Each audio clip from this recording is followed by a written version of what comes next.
Wait. Suppose இந்த வீடியோவை நீங்கள் கிளிக் பண்ணி பார்க்குறீங்கன்னா ரொம்பவே சூப்பராக ஒர்த்தபுளாக கண்டிப்பாக ஃபீல் பண்ணுவீங்க. செம்ம ஸ்ட்ரெஸ்ஸாக இருக்குது, செம்ம டிப்ரெஷனாக இருக்குது, செம்ம ஆன்சைட்டியாக இருக்குன்னா இந்த வீடியோ உங்களுக்கு தான். மென்டலாகவும் ஃபிசிக்கலாகவும் நீங்கள் பாதிக்க போகிறீங்க, ரெடியாக இருந்துக்கோங்க. நிறைய ஒரி பண்ணுறது நமக்கு நல்லதே இல்லை. நம்ம எல்லாருமே கவலையிலேருந்து ஃபைட் பண்ணி வெளியே வர்ற தெரிலனா அவங்க எல்லாமே சீக்கிரமாக இறந்துட்டு இருக்காங்க. டாக்டரை தேடி போகிற 70% பேஷண்ட் பார்த்தீங்கன்னா பயத்தையும் கவலையும் ஒழிச்சிட்டாங்கன்னு வச்சுக்கோங்க. வியாதியை அவங்களே ஈஸியாக குணப்படுத்த முடியும்னு சொல்றாரு. அவரோட பேரு தான் அலெக்சல் கேரல்.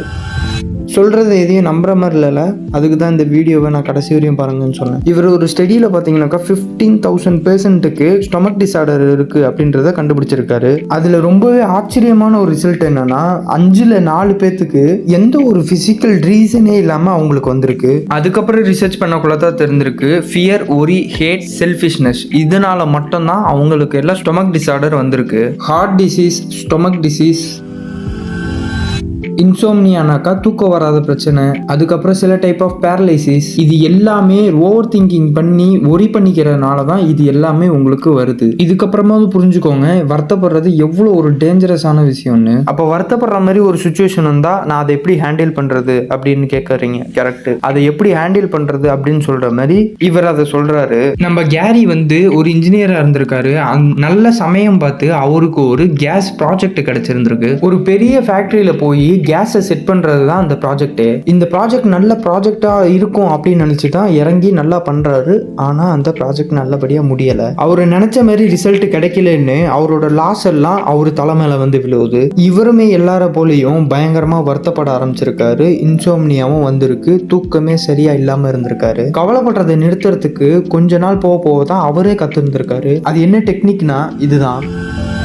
ஒரு மோசமான ஒரு விஷயம் நம்ம லைஃப்ல நடக்குதுன்னா அதிகபட்சம் அது எவ்வளவு நம்மளை எஃபெக்ட் பண்ணுன்னு அனலைஸ் பண்ணி பாருங்க. கேரி இதை பத்தி யோசிச்சு பார்க்கக்குள்ள என்ன தூக்குலையா போட போறாங்க, அப்படி இல்லைனாக்கா ஜெயிலியா போட போறாங்க அப்படின்ற மாதிரி யோசிச்சிருந்திருக்காரு. $20 மில்லியன் லாஸ் ஆகும், எனக்கு அது நல்லா தெரியும். இருந்தாலுமே திரும்பவும் அது என்னால சம்பாதிக்க முடியும் அப்படின்ற மாதிரி கான்ஃபிடென்ட்டா இருந்திருக்காரு.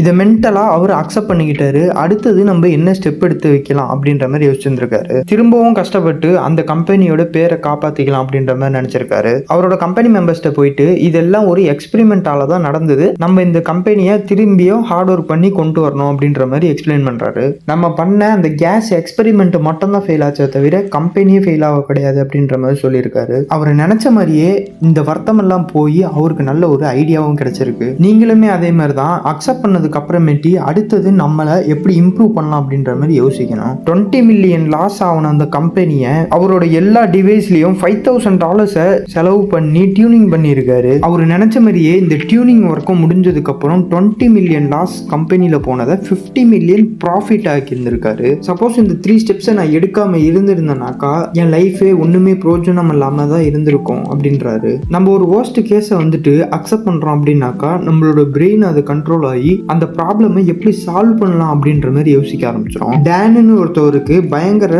பெயினான ஸ்டொமக் ஃபுல் அல்சர் இருந்திருக்கு. இனிமே இந்த ஸ்டொமக் அல்சர்லன்னு உங்களை சரி பண்றது கஷ்டம், சரி பார்க்க முடியாதுன்ற மாதிரி டாக்டர்ஸ் எல்லாம் சொல்லியிருக்காங்க. இவருமே அந்த அல்சர் அக்செப்ட் பண்ணிக்கிட்டு சரி நம்ம கொஞ்ச நாளைக்கு எல்லாத்தையுமே ஒதுக்கி வச்சுட்டு நம்ம வேர்ல்டு டூர் போவோம் அப்படின்ற மாதிரி சொல்லியிருக்காரு. டாக்டர் அவரை கூப்பிட்டு வார்ன் பண்ணியிருக்காரு.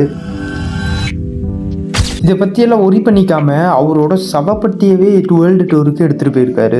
இவர் அப்படி அந்த ஷிப்பில் போயிட்டு இருக்கக்குள்ள அக்ரிமெண்ட் போட்டிருக்காரு. சப்போஸ் எனக்கு ஏதாவது ஆயிடுச்சு அப்படின்னாக்கா சபப்பட்டியில் போட்டு என்ன கொண்டு போயிடுங்க அப்படின்ற மாதிரி சொல்லியிருக்காரு. அக்ரிமெண்ட்டுக்கு அவங்களும் அக்செப்ட் பண்ணி எல்லாம் பண்ணதுனால அவர் கொஞ்சம் கூட கவலையே இல்லாமல் அந்த வேர்ல்டு டூரை என்ஜாய் பண்ணவும் தொடங்கியிருக்காரு. எந்த அளவுக்கு என்ஜாய் பண்ணியிருக்காருனாக்கா நினச்ச ஃபுட் எல்லாம் வாங்கி சாப்பிட்ருக்காரு. ஃப்ரெண்ட்ஸ் கூட என்ஜாய் பண்ணியிருக்காரு. டூர் எல்லாம் சூப்பராக முடிஞ்சு அவர் நல்லபடியாகவே ரிட்டர்ன் ரிட்டர்ன் வரக்குள்ள பார்த்தீங்கன்னாக்கா அவரோட 40 கிலோ வெயிட்டுமே அவர் உடம்புல ஏறி இருந்திருக்கு.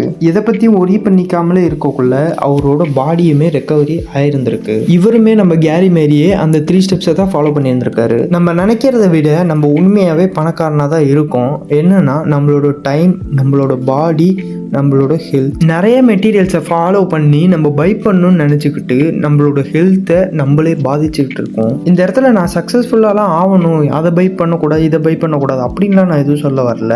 ஒரு விஷயத்துக்காக நம்மளோட உடம்பை ரொம்ப வற்புறுத்திக்க கூடாது. நம்ம எவ்வளோ சக்ஸஸ்ஃபுல் ஆகுனாலுமே நம்ம ஹெல்த் நல்லா இல்லைன்னா ஒன்றுமே இல்லை. அதனால மென்டலாகவும் ஃபிசிக்கலாகவும் நல்லா ஹெல்த்தியாக இருங்க. நம்ம கிட்ட இல்லாததை பற்றி ஒரி பண்ணுறதை விட இருக்கிறத வச்சு என்ன பண்ணலாம் அப்படின்ற மாதிரி யோசிக்க கற்றுக்கணும். சப்போஸ் நீங்கள் இப்போ ஒரு கவலையான ஸ்டேஜில் இருக்கீங்க அப்படின்னாக்கா இந்த விஷயத்த பண்ணுங்க. உங்களை நீங்கள் பிஸியாக வச்சுக்கோங்க.